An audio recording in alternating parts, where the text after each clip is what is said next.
Somewhere in your past, you or someone you know has raised a glass and taken a drink. It felt like a choice, a social ritual, a personal preference. But the real story of when and why humans first drank alcohol reaches back so far and involves so many strange twists that by the end of it, you may never think about that glass the same way again.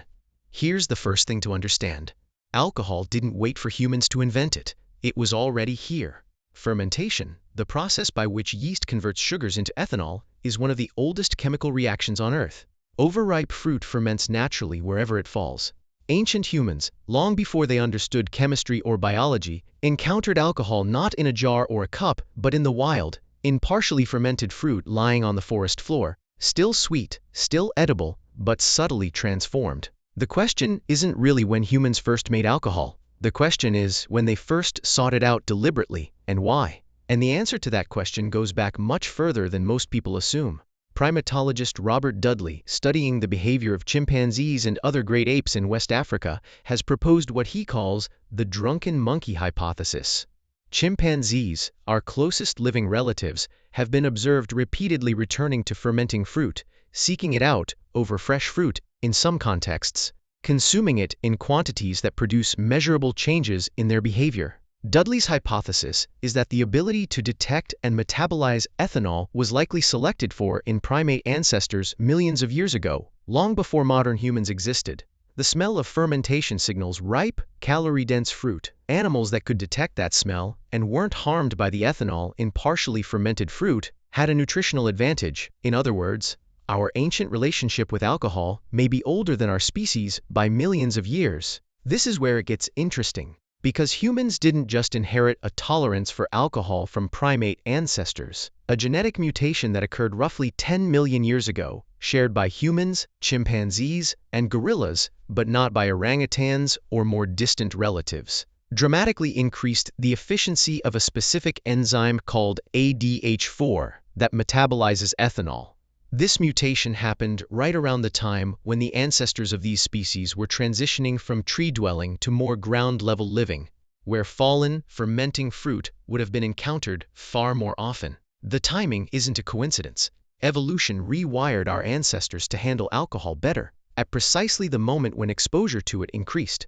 So by the time anatomically modern humans appeared, roughly 300,000 years ago, they already carried deep biological adaptations for detecting and processing ethanol. What changed, eventually, was intentionality. The shift from encountering fermentation in the wild to deliberately creating it.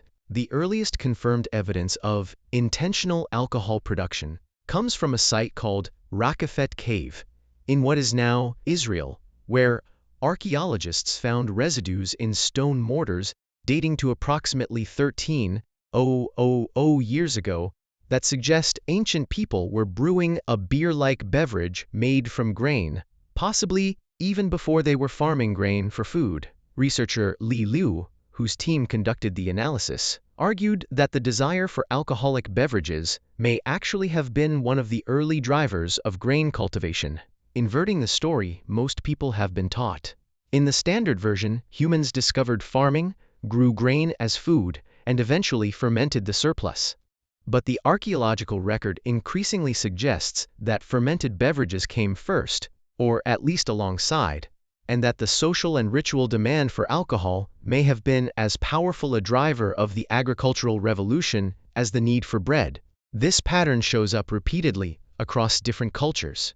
In China, chemical analysis of ancient pottery from Jiahu, dated to roughly 9,000 years ago, revealed traces of a fermented beverage made from rice, honey, and fruit, one of the oldest confirmed alcoholic beverages ever found. The people who made it weren't purely drinking for pleasure. Ritual use, the offering of fermented beverages to ancestors and gods, appears to have been central to the earliest known uses of alcohol in multiple independent cultures. Alcohol wasn't just a drink, it was a technology for accessing altered states of consciousness that human social and religious life seemed to have sought out from the very beginning. In ancient Egypt, workers who built the pyramids received daily rations of beer, not as a luxury, but as a standard component of their diet.